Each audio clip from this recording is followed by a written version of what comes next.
Buenas tardes. Es una satisfacción para mí poder estar aquí reunida con vosotros, amigos, compañeros, vecinos de los Palacios de Villafranca, para presentar el último libro de Claudio Maestre Moreno. Es un libro que ha sido expuesto con anterioridad en los Palacios de Villafranca y en la Escuela de Aparejadores de Sevilla, y que ha tenido mucho éxito. Tengo que dar las gracias al Ayuntamiento, al Delegado de Cultura, a vosotros por vuestra presencia. Claudio Maestre es un hombre muy querido en los Palacios de Villafranca, querido y admirado por todos. Además de escritor, es historiador, profesor y poeta. Durante muchos años ha ejercido la docencia en nuestro pueblo. Primero fue maestro en el Colegio Juan Hidalgo y después fue profesor en el Instituto Joaquín Romero Murube. Como escritor, su producción es extensa y variada. Sin embargo, su pasión por la escritura le ha llevado a profundizar sobremanera en un escritor de la generación del 27, Joaquín Romero Murube, autor con el que tiene una especial predilección y al que ha dedicado multitud de páginas en muchos de sus libros, entre ellos este que tenemos aquí en las manos, que se llama Joaquín Romero Murube, poeta de aquí. Pero de su pasión por la escritura han surgido otros muchos libros. La trilogía audiovisual, Conocer a Joaquín Romero Murube, 1988, Joaquín y Sevilla, 1989, El Turdetano, 1999. En 2010 publica El Alcázar de Joaquín Romero Murube para el Aula de la Memoria Histórica del Patronato de Real Alcázar de Sevilla. No obstante, su dedicación a la literatura del poeta no queda ahí, porque en 1989 coordina la reedición de Pueblo Lejano, la obra cumbre de Joaquín Romero Murube, que también ha pintado las gentes y paisajes de nuestro pueblo marismeño.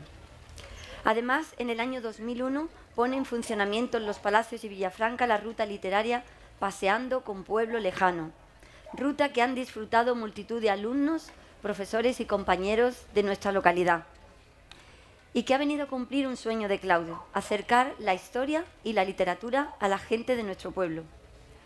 En 2004, con motivo del centenario del nacimiento de Joaquín, realiza un estudio preliminar y un análisis de la poesía que aparece en la obra poética Joaquín Romero Murube, editada por el Colegio de Aparejadores de Sevilla.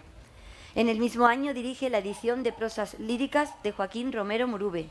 En 2004, la petición de la Comisión de Letras y Humanidades de la Real Academia de la Historia le da la oportunidad de elaborar la biografía de Joaquín. En 2009 participa en la edición del Ateneo de Sevilla, Homenaje a la Generación del 27. Pero la interacción de Claudio con la literatura, tal y como dijimos al principio, es muy amplia y no se limita a Joaquín Romero, sino que se extiende a otras obras y a otros autores que nada tienen que ver con el poeta. En 1978, junto con otros 6 jóvenes escritores, publica el poemario Por la Ventana. En 2003 participa en la edición de Personajes históricos de nuestro pueblo. En ella abre el libro con un estudio al cura Andrés Bernaldez, aunque lo cierra con la biografía del poeta de la Edad de Plata.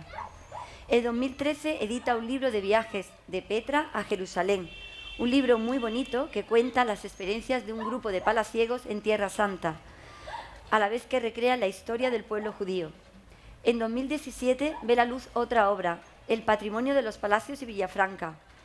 Este año, 2022, Claudio Maestre Moreno forma parte también de la comisión del tercer que intenta exaltar la figura del obispo Ramos de Lora, con motivo del tercer centenario del nacimiento del obispo Ramos de Lora.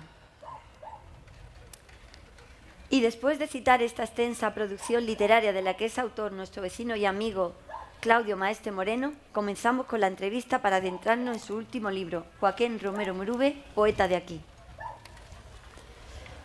que es una síntesis de la vida y obra del autor palaciego más famoso del 27 y que está tan cuidadosamente editada por Ediciones Pangea.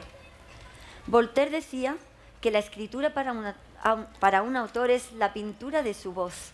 Así que no pierdan en ningún momento la oportunidad de escuchar a Claudio y de leer su magnífica obra en este segundo día de la Feria del Libro de los Palacios de Villafranca. Comenzamos la entrevista. ¿De qué habla esta obra y qué nos puede a nosotros aportar los lectores? Bueno, en primer lugar, pedir disculpas por esta afonía que tengo y decirle que la obra Joaquín Romero Murube, poeta de aquí, pues habla del escritor, de la persona y de la influencia o todo el poder que tuvo Joaquín Romero Murube en la época en que vivió, desde el principio del siglo XX hasta poco más de mediados. En la obra, pues, yo he tratado de hacer una especie de antología donde he cogido fragmentos de todas y cada una de sus obras, todo ordenado cronológicamente, y además de esos fragmentos también he querido que apareciera gráficamente las portadas originales de cada uno de sus libros. También aparecen algunos artículos periodísticos y opiniones de distintos autores, literatos y personalidades importantes para hacernos una idea muy clara de qué significa Joaquín Romero Murube en los palacios, en Sevilla, en España. Esa es la idea de este libro. Y he querido empezar con la portada, que yo creo que es muy significativa, porque aparece junto al doctor Fleming. El doctor Fleming, como todos sabéis, el inventor de la penicilina.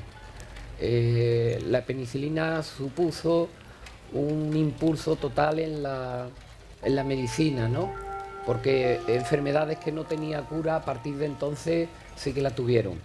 Hay unas crónicas en los diarios de Sevilla hablando de la visita que hizo el doctor Fleming aquí, y la verdad es que es muy interesante porque tuvo recepciones en el ayuntamiento, en el Colegio Oficial de Médicos, e incluso tuvo una especie de homenaje improvisto, no era una cosa que estaba prevista, de que las prostitutas de Sevilla, en agradecimiento a lo que significaba para la cura de las enfermedades venéreas, pues le quisieron rendir homenaje en uno de esos actos oficiales, de forma, como he dicho, espontánea. Y también muy significativa porque aparece por el lugar donde aparece, en el Alcázar de Sevilla. Y no solamente en el Palacio del Alcázar, sino en el palacio más significativo de los tres que hay allí. Allí en el Alcázar están los restos que quedan del antiguo Palacio Almohade del siglo IX. Después está el Palacio Gótico que mandó edificar el rey Alfonso X el Sabio. Y el último, el más moderno, la mayoría de la gente creen que es el más antiguo, pero el Palacio Mudéjar es el más reciente. Y en el patio más significativo, el patio de las doncellas, es donde está hecha la fotografía de Joaquín con el doctor Fleming. ¿Y qué ha supuesto para ti escribir este libro? Bueno, pues ha supuesto el bagaje o el conocimiento que yo pueda tener de Joaquín Romero Murube, pues transmitirlo a través de este libro. Yo siempre he pensado que lo que uno tiene que darlo a conocer. Cierto. Y efectivamente una forma de hacerlo es, si yo llevo 30 años, 40 años investigando y viendo y estudiando al personaje, pues este es un resumen donde va a aparecer todo en la esencia lo que es Joaquín Romero Murube, tanto como persona, como escritor, como personaje influyente de la sociedad sevillana. ¿Y por qué este título, Joaquín Romero Murube, poeta de aquí? Bueno, pues mira, me alegra que hagan la pregunta porque mientras escribía el libro nunca le llamé así. Siempre yo tenía el título en el archivo, que era el escritor a través de su obra. Es lo que pretendía, ¿no? Mostrar sí al escritor a través de sus escritos. Y durante todo el tiempo tuve ese título, pero al final me pareció más significativo porque en la Huerta de la Noria hay una placa de cerámica que reza así, ¿no? Hay una ánfora y un pedestal, encima está la ánfora y debajo está la placa que dice a Joaquín Romero Murube, poeta de aquí. Y el aquí es muy significativo porque efectivamente era su casa, era los palacios, pero aquí también se refiere a Sevilla porque el eje conductor de su obra está en Sevilla. Y el aquí también se refiere a Andalucía. Antonio nos tiene un libro hoy de Joaquín Romero Murube, que es La canción del amante andaluz, después leerá un poema, y él está considerado como uno de los más significativos poetas andaluces. Sí. Y a la vez también aquí connotación hispana, ¿no? O sea que yo creo que era un título completo. En el libro se nos desvela algunos rasgos de la personalidad de Joaquín, que era bondadoso, era un hombre religioso, comprometido con la realidad, con sus amigos. ¿Son estos los rasgos que te han llevado a escribir de él? Incluso se llegó a decir que hablaba más con los actos que con las palabras. ¿Es esto lo que te lleva a escribir sobre él o bueno, hay algo más? Son muchas cosas las que me llevan a esto, ¿no? Empezando por los orígenes. Cuando yo tenía 18, 19 años, se hablaba de pueblo lejano, pero siempre muy despectivamente. Y yo me llevé a varios años intentando conseguir el libro y no había manera. Hasta que un día en una librería de antiguos de Sevilla lo conseguí. Y entonces yo me quedé enamorado, lo mismo que se quedan enamorados la mayoría de la gente cuando lo leen. Hace unos días, un sobrino mío, que es licenciado y demás, me dice, por fin he leído El pueblo lejano. Me lo he leído ya 3 veces. 3 veces. O sea que, dice, yo no sabía que un autor palaciego tenía un libro como este hablando con tanto cariño del pueblo. Bueno, pues ese fue el inicio de mi relación con Joaquín Romero Murube. Y luego ha habido otros más inicios, otros más rasgos que te han llevado a seguir. Mira, a través de mi interés por ese libro en particular, después empezó el interés por el resto de los libros. Claro. Me acuerdo que cuando mi mujer y yo éramos novios, pues fuimos un día a Sevilla y entramos en la librería donde había conseguido yo el libro. El libro. Era la librería Renacimiento que estaba en la calle Mateo Jago. Y allí me encontré unos pocos de ejemplares de Joaquín Romero Murube. Los adquirimos todos. Y tú sabes el dinero que maneja cuando uno tiene 20 años, ¿no? Pues llegó un momento en que le pedí dinero a mi mujer y, bueno, entonces era mi novia, y cuando llegamos al autobús nos habíamos quedado sin dinero. Muy bien. En el libro de Pueblo Lejano dice que Joaquín no fue entendido al principio, siendo en cambio muy valorado por otros compañeros como Alessandre, Cernuda, Lorca. ¿Por qué crees que ocurrió esto? Bueno, el entendimiento del pueblo lejano aquí, en los palacios, levantó mucha polémica, mucha suspicacia, precisamente porque cuando aparecen los personajes que aparecen en el libro, Arcuña, García el músico, la tía Luz, don Anselmo, todos esos personajes son personajes reales. Algunos les cambió de nombre. Por ejemplo, tía Luz no era ese su nombre, ni don Anselmo, pero otros sí mantuvo ese nombre. Y los familiares, pues algunos se molestaron porque el escritor, el literato también juega con la baza de la imaginación. Y es verdad que en Pueblo Lejano, por ejemplo, el personaje de Arcuña, me decía un familiar que nunca había muerto como aparecía en el libro, que se lo encuentran muerto envuelto en una era entre la paja. Ajá. Tampoco era soltero como lo ponía él. O sea, claro, es que juega con la ficción y la realidad. La ficción y la realidad, efectivamente. Si nosotros analizáramos lo que es ficción y realidad en el libro Pueblo Lejano, pues nos daríamos cuenta que, por ejemplo, en la subida, que es una descripción maravillosa cuando sube a la torre, ¿no? Como va describiendo cómo son los escalones, qué se encuentra en el primer cuerpo de campana, qué sensaciones descubre el niño cuando llega allí en la inmensidad aquella, después de haber pasado por un tramo oscuro y se encuentra con la luz aquella, y va diciendo cuál es la cara norte, sur, tampoco coincide con la realidad. El puente de los ratones lo sitúa en la carretera de Utrera. Todos sabemos que el puente de los ratones no está ahí. Entonces, esto fue lo que molestó a muchas personas. E incluso levantó ampollas dentro de la misma familia, porque tía Luz, su tía, era una mujer depresiva que estaba enamorada del médico, el médico no le prestaba atención y era una mujer drogadicta. Si tú lees el libro a la ligera no te das cuenta, pero si lees entre líneas, a lo largo de distintos capítulos... Lo deja entrever. Lo deja entrever y tú ves que la mujer aquella, por ejemplo, hay un momento que dice que rezaban el rosario en la casa y entonces la mujer desaparecía mientras los demás rezaban el rosario.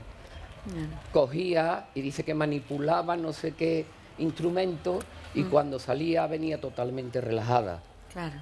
O sea que eso en la familia también debió sentar mal.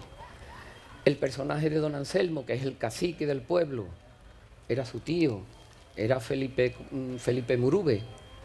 Y claro, decir que era el señorito, que era un mujeriego, que era un déspota, aquello en la familia no sentaba bien, es lógico. Bueno, ahora recita Antonio, ¿no?, el romance de... También os quiero decir que algunos capítulos del libro Pueblo Lejano resulta que los había visto o visualizado con mucha antelación. El libro Pueblo Lejano lo concibe él en la Plaza de la Concordia en París. Su madre acababa de fallecer y él había tenido un vínculo muy grande con su madre y para evadirse un poco se fue a Francia. Y estando allí en la Plaza de la Concordia, que es una plaza inmensa, se acordaba, dice que la mujer lo vio en un banco ensimismado y le preguntó que qué estaba pensando. Y él le dijo que se estaba acordando de su madre, de sus vivencias infantiles en el pueblo y que quería escribir un libro basándose en eso, en sus vivencias infantiles y así concibe de esa forma el pueblo. También hay capítulos que él lo había escrito a lo mejor 15 años antes. Y incluso en el año 41, creo que cuando publica la canción del Amante Andaluz, publica un libro que se llama Romance de Pueblo Lejano. Nos lo va a leer Antonio, o lo va a recitar Antonio, como quiera. Romance del Pueblo Lejano. A la oración, cuando el aire olía a pan y en el campo comenzaban a borrarse árboles, sombras, ganados, cuando don Andrés el cura principiaba su rosario y por las últimas calles, soledades y trabajos, con olor de hierba verde, hombres subían cantando, cuando el humo del hogar blanqueaba en los tejados y las madres recogían a los niños de la mano, tú estabas en tu ventana y yo pasaba a caballo, en mis ojos una estrella y sobre tu pecho un nardo. Por el corredor llegaba el aliento de los patios, hecho de flores dormidas sobre paredones blancos. Los rincones de la infancia, ternura de jaramagos, mudos en el abandono de los juegos y los años. Qué angustia de soledad, amor primero y callado, entre la gente que ignora nuestro silencio lejano. Qué desgana de la vida, qué afán de huir, de dejarlo todo por ir a tu calle y ver tu casa y tu patio. Sin saber por qué he venido, esta es mi alcoba y mi cuarto. En la ventana el herraje eterniza el mismo cuadro. Se adivina negra el agua en el pozo ensimismado. Entre las ramas del cielo tiembla el sueño de los pájaros. La casa grande, esterada, mata mi voz y mis pasos. Soledad de mi niñez por el pueblo y por el campo.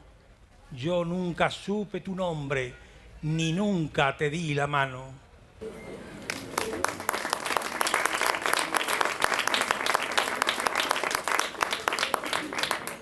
¿Cómo fue su relación con Federico García Lorca? Bueno, pues mira, la relación de Federico García Lorca con Joaquín Romero Murube comienza en el año 27. Se reúnen por primera vez, se conocen físicamente en el 27, pero previamente Joaquín le había pedido poemas para la revista Mediodía, que era una revista literaria que se hacía en Sevilla, y a la vez también Federico le había pedido algunos poemas para otra revista que él tenía en Granada. Como hemos dicho, en diciembre del 27 fue el acto que se hizo en el Ateneo de Sevilla, donde dio lugar a la generación del 27 y donde participaron los dos activamente, ¿no? La relación a partir de entonces fue muy estrecha, de tal modo que cada vez que venía a una conferencia Federico García Lorca a Sevilla, se alojaba en el Alcázar. Cuando Joaquín iba a Madrid, se alojaba en la casa de la familia Lorca que tenían en Madrid. Y podemos decir que hay muchas anécdotas de Federico García Lorca en el Alcázar con la familia de Joaquín Romero Murube. Joaquín vivía en el Alcázar con su madre y con algunas de sus hermanas. Joaquín no tuvo hijos, pero siempre estaba rodeado de su familia. Y, por ejemplo, Federico García Lorca cuenta que, por ejemplo, la obra El lenguaje de la Doña Rosita, la soltera, o El lenguaje de las flores, está concebida y en parte escrita allí mismo en el Alcázar. Dice que él se inspiró en las hermanas de Joaquín, que eran unas amantes de las flores. De ahí viene el título de la obra de Federico, ¿no? O hay multitud de anécdotas de Lorca en la casa de Joaquín.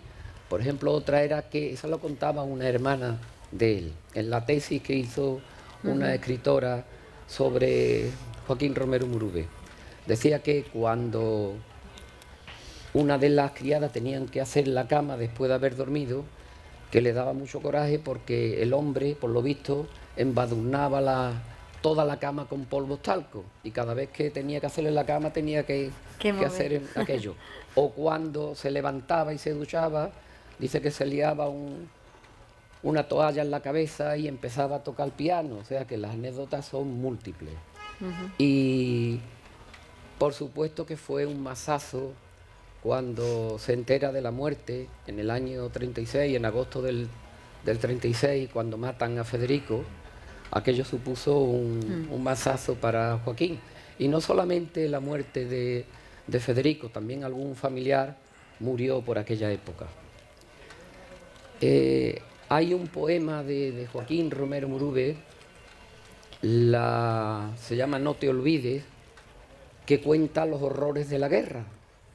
Ese poema a mí me recuerda siempre al Guernica de Picasso, ¿no? Ahí expresa los sinsabores, todo lo que significa matar a una persona, jóvenes que van muriendo, cómo todas estas sensaciones de impotencia o de sinsentido que tiene los horrores de la guerra, ¿no?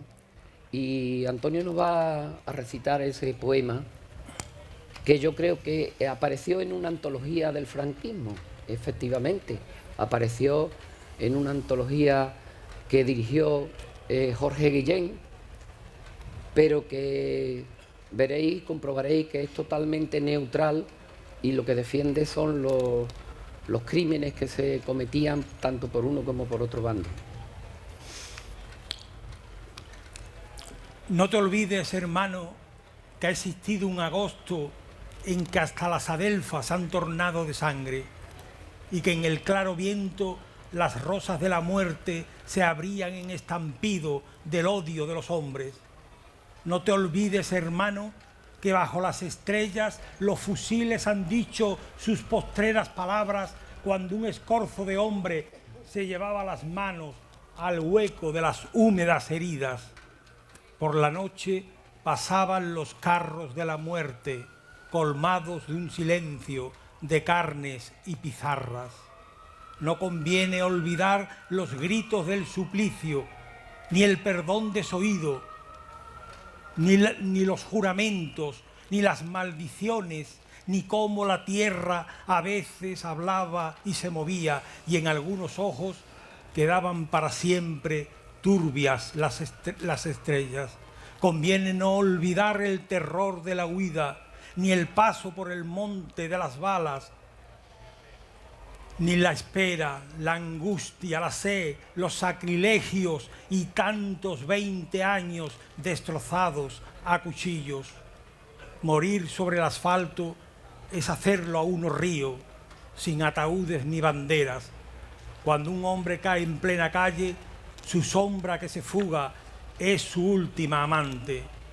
En esta angustia de la noche llena de charcos de sangre, cuando uno se encara con su conciencia y grita el porqué de la locura, te nacerá, hermano, una paz dentro del pecho.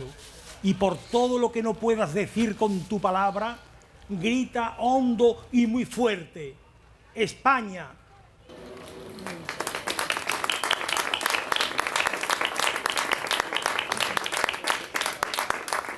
¿En qué momento crees que Joaquín Romero Murube sintió la llamada de la poesía? ¿Sintió que tenía que escribir poesía? Hay un capítulo de uno de sus libros que él cuenta que, siendo muy niño, tenía 5 años nada más, estaba la familia de vacaciones en Sanlúcar de Barrameda, y una vez que estaba allí él se dio cuenta que en la casa había un gran revuelo. Todo se debía a que había toros en Sanlúcar y toda la familia iba a ir a los toros, pero él, como era tan pequeño, lo iban a dejar al cuidado de las criadas. A él no le gustó eso. No le siento bien. Rápidamente la comitiva, por ejemplo, lo describe muy bien en el capítulo ese. Yo voy a hacer una cosa rápida, y llega el momento en que parten con un coche de caballo toda la familia hacia la plaza de toros. Le habían dicho a la criada que cuidaran del niño, pero las criadas, cuando vieron la comitiva salir, se fueron a la puerta, empezaron a buscar a los novietes, total que a él lo dejaron solo. Y cuenta que en ese momento es cuando él nace verdaderamente a la poesía. Nos lo va a leer Antonio en un trozo de un capítulo que se llama Exordio. ¿Por qué llamaba a mi madre y a mis hermanas si sabía que se habían ido a los toros? Para crear más profundidad en mi soledad. Decía los nombres contra las paredes, a los espejos, ante esa silla fuera de su sitio habitual, y que es la que más acusa la excepcionalidad de una situación. Y llegó lo inesperado. No era miedo, fue desolación. Huí del espejo que se hundía en la pared con la luz verde de la eternidad. Huí de la sala estrado que cobijaba aquel piano de caoba negra, monumental para mi estatura, como la puerta arquitectónica que comunicase con un mundo de sentimientos pegadizos y guajiras gachonas. Algo desconocido germinaba en mi ser, subía por mis rodillas y aniquilaba mi espíritu. De nada servía gritar. Allí, en el rincón de la sala que daba a la calle, había un sofá de mimbre pintado de esmalte blanco. Me tiré en él como en una tumba, la cara contra el respaldo. Yo veía la cal cristalina a través de un enrejado de crujientes varillas. Y llegaron, como única salida del espanto y del aniquilamiento, las lágrimas. Un llanto profundísimo, interior, inmotivado, exhaustivo, lento y suave, como la caricia de una madre inmensa. Una madre que fuese como una nube rosa en la tarde dormida del estío. Y este llanto me descubrió una felicidad dulcísima. Fue mi primer momento de poeta. Había toros en Sanlúcar de Barrameda y yo tenía 5 años. había descubierto la soledad que nos une con las entrañas misteriosas de todo lo creado.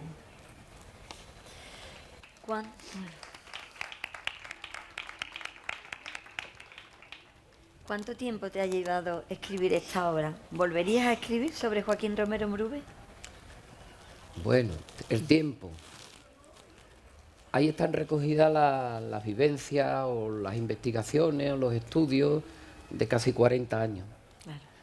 Es el resumen de todo eso. Escribirlo mucho tiempo, menos de tiempo. estudio, claro. La pandemia trajo algo bueno trajo que fue tiempo para dedicárselo a esto, ¿no?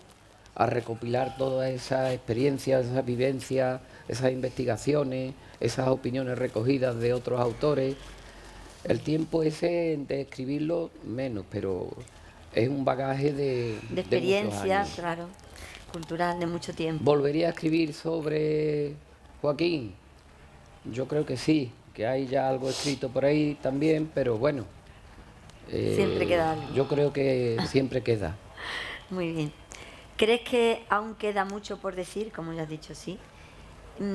Pero algo que no se ha dicho que puede decirse sobre Joaquín. Se podrían decir muchísimas cosas más. Ten en cuenta que este libro es el resumen de 20 libros de Joaquín Romero Murube, claro, una síntesis. de 400 artículos, de muchas cosas, opiniones de distintos escritores, pero bueno, esto es una síntesis. Yo he hecho el libro de una forma que fuera con un lenguaje muy ameno, muy asequible para todos los públicos, pero que cuando se terminara el libro, que se termina muy pronto, en una hora y algo, pues que cada uno tuviera muy claro quién fue el escritor y quién fue esta persona. ¿Qué significó el periodismo para Joaquín Romero Murube? Joaquín empezó con el periodismo muy joven. Sus primeros sueldos vinieron de ahí, de escritos que hacía para El Liberal, después para el Correo de Andalucía, cuando se crea el ABC, también para el ABC, y otro que había en los primeros años, que era el Noticiero Sevillano. Él escribió, como he dicho, hay recogidos unos 400 artículos de él. Él empezó con unos artículos, por decirlo de alguna forma, light, ¿no? De crítica cinematográfica, de algún que otro viaje que se hacía, pero con el paso del tiempo los artículos de Joaquín Romero Murube se convirtieron en algo muy reivindicativo. Hay una línea que él, como concejal que fue del Ayuntamiento de Sevilla, como delegado provincial de Educación, pues reivindicaba una serie de cosas y lo recogía en sus artículos. Él llegó a enfrentarse con el alcalde, con el gobernador, con el cardenal, con los ministros de turno, a cuenta de sus artículos, hasta el punto de que llega un momento en que al director de ABC le dicen que tienen que censurarle sus artículos. Y él se opuso tajantemente. Él decía, mis artículos no los capa nadie. Y producto de ese empecinamiento, porque no le censuraran los artículos, pues lo echaron del periódico, lo echaron de ABC. Después, con el paso del tiempo, después de su muerte, ABC instauró el premio de periodismo Joaquín Romero Murube, ya van 30 y tantas ediciones. Él se fue, cuando lo expulsan del ABC, se fue al Correo de Andalucía. Y mirad la socarronería y lo irónico que era, que él firmaba con las siglas antagónicas al ABC, firmaba con X y Z. El director del Correo era el padre Javierre, y rápidamente, por el estilo, claro, los lectores sabían quién era X y Z, pero quería que le dijera el padre Javierre quién era, ¿no? Le decían, ¿quién es el que ha escrito este artículo? Y él le decía, yo lo siento, el responsable soy yo, no te voy a decir quién es. Otras veces firmaba con otro seudónimo, Luciano de Samosata o Madame de Ratimén, señora de mentira. Esta parte no la conocíamos muchos lectores de Joaquín, pero bueno, está muy interesante que la hayas aclarado. ¿Cómo influyó Joaquín en la sociedad de su tiempo? Ya he dicho que Joaquín fue concejal, que fue delegado de educación, gobernador del delegado de educación en Sevilla, y todos sabemos que él fue director conservador del Alcázar, pero hay otras cosas, otros aspectos que se conocen menos. Por ejemplo, el Centro de Estudios Andaluces, que lo fundó Blas Infante, él era el secretario de la sección de literatura. El presidente de la sección de literatura era Jorge Guillén y él fue el secretario. Por ejemplo, también él pertenecía al Patronato Artístico Nacional, era el comisario o secretario de la comisión esta del Patronato Artístico Nacional, que velaba por los monumentos, por esculturas, por toda la tradición del patrimonio andaluz. Curiosamente, el patronato este o el Patronato Artístico Nacional comprendía unas cuantas provincias de Andalucía, no todas, pero también comprendía la de Badajoz. Él era también amigo de los castillos, y hay una franja de castillos templarios entre Extremadura y Portugal. Y bueno, cuando uno se mete en el archivo provincial y mira toda la parte esta de la relación de Joaquín con el patrimonio, te das cuenta cómo era una persona que conocía muy bien. Él, por ejemplo, inició las excavaciones en Medina Zara. Es una cosa que en el libro no aparece, eso, pero bueno, sale a relucir, para que veamos la influencia que tenía. Y después leeremos algunas opiniones de algunos escritores al final del libro, para que resalten esta fuerza que tuvo Joaquín en Sevilla. La revista Mediodía, que también fue uno de los creadores, él tenía un peso muy fuerte en la sociedad, y como decía Nicolás Sala en un artículo que aparece fotocopiado ahí, el artículo de Nicolás Sala se llama Única voz enfrentada al poder, y ahí explica que debido a la categoría que tenía humana y literaria consolidada ya en Sevilla, se le permitía decir ciertas cosas que en aquellos tiempos no se le permitía a ninguna otra persona. También el eje de su obra radica mucho en Sevilla. Es cierto que los Palacios de Villafranca está presente en Pueblo Lejano, que es único tema que aparece en el libro, es el pueblo, la gente, sus campos y demás, ¿no? Pero en la mayoría de los libros de Joaquín también hay una presencia de los palacios. Pero Sevilla fue también otro de sus grandes caballos de batalla y de sus grandes temas en los libros. Va a leer Antonio un poema, se llama Canción del Aire, está dedicado al amor que él le tenía a su ciudad. Canción del Aire. Amigo, tengo una novia en un barrio de Sevilla. No es señora ni gitana, no usa peines ni sortijas, no va a la orilla del río, ni va a los toros ni a misa. Solo el eco de sus coplas resuena por las esquinas.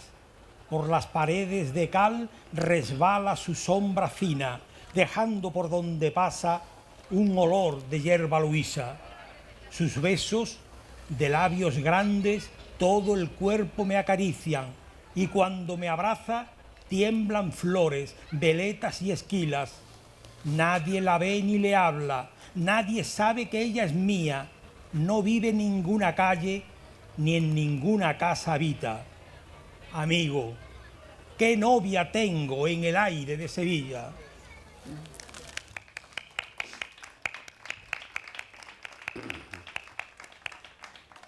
¿Por qué recomendarías este libro? ¿Y crees que debería de haber una fundación que recogiera el legado de Joaquín Romero Murube?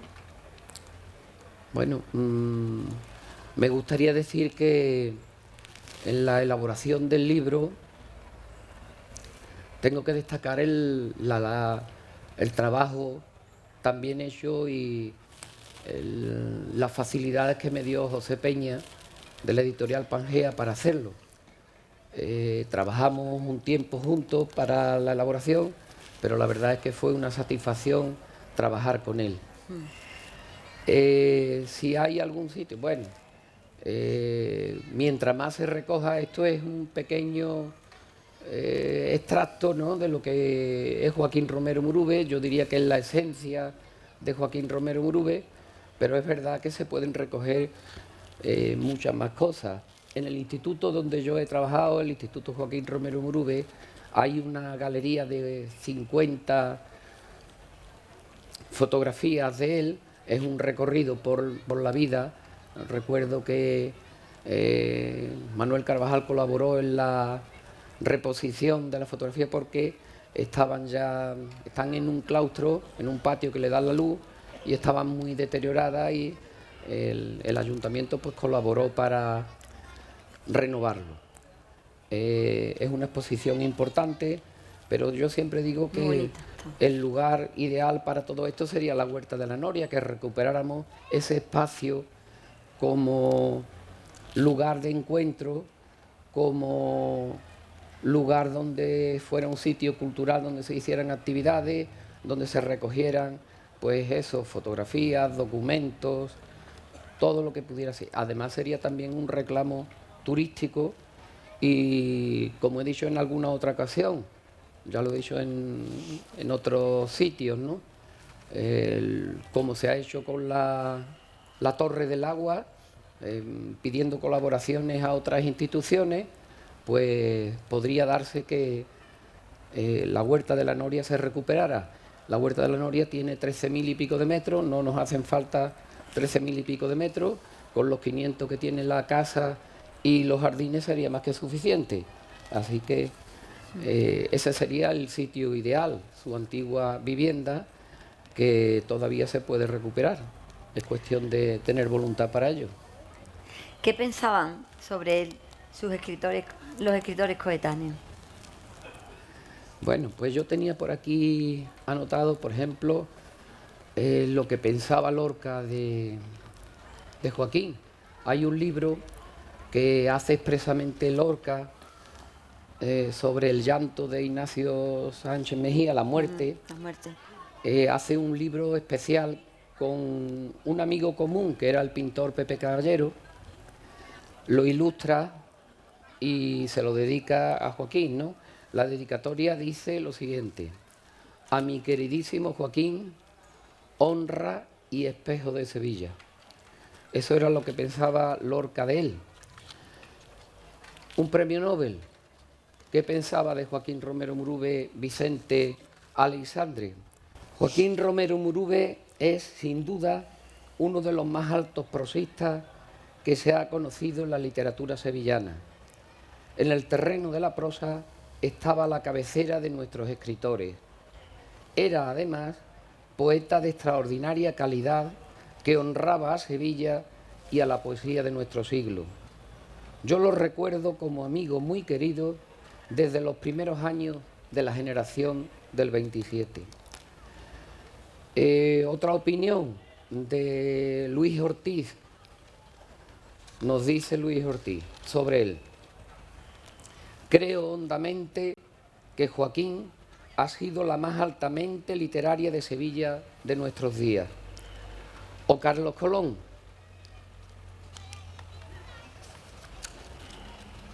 fue un gran dominador de los diferentes géneros literarios y, como dejó escrito Colón, defendió siempre a Sevilla. Era un espíritu libre que ocultó a Hernández, reivindicó a Lorca cuando todos callaban y, sobre todo, es uno de los grandes escritores sevillanos del siglo XX.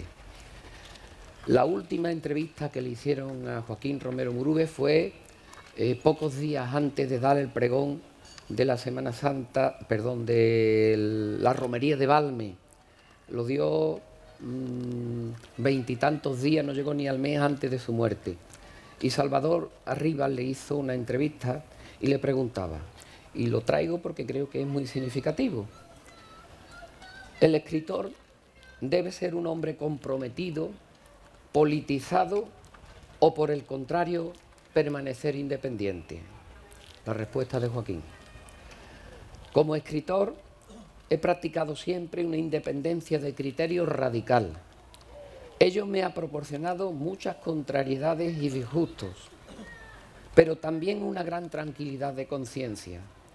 Politizar el arte lo considero incomprensible. ¿Y su relación?, le pregunta otra vez Salvador Arribas, ¿y su relación y contacto humano con los Juan Ramón Jiménez, Luis Cernuda, García Lorca, León Felipe o Bergamín? Y él le contesta: la suerte y la dicha de haber convivido con personas de excepción poética y literaria, pasear con Juan Ramón Jiménez por Sevilla, convivir con Federico García Lorca, Alberti, Bergamín, Dámaso Alonso, Jorge Guillén, Pedro Salinas y tantos otros, es un placer y una suerte que catalogo como mi mejor fortuna. ¿Qué elemento innovador podemos encontrar en este libro que no se encuentren en otros, por ejemplo? Bueno, pues mira, quería decirte, por ejemplo,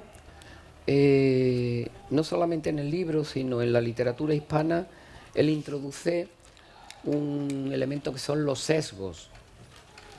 Ramón Gómez de la Serna era el creador de las greguerías, era una rápida frase muy ingeniosa. O Eugenio Dors también había hecho otras cosas parecidas a las greguerías, o los aforismos de Bergamín. Él hace los sesgos. Y aquí ¿Son parecidos? Son parecidos a las greguerías, a los sesgos, pero él decía, aquí también aparece varias aclaraciones, diciendo que si las greguerías eran, por ejemplo, algo pictórico con una idea muy sugerente y como un chispazo, los sesgos de Romero Murube es como si lo otro fuera en blanco y negro, pero los de Romero Murube tenían color y además instinto poético. Sí. Y bueno, el libro además tiene otra cosa muy interesante, que es en la portada, en la parte final de la contraportada, si la abrimos, aquí hay un código QR. El código QR, nosotros podemos escuchar durante media hora la voz de Joaquín Romero Murube. ¿De acuerdo? Así que los que tengan el libro, lo adquieran, pues que sepan que van a escuchar la voz de Joaquín Romero Murube. Y a propósito de eso, José María de Mena dejó escrito en uno de sus libros, que se llamaba La pronunciación sevillana, donde decía: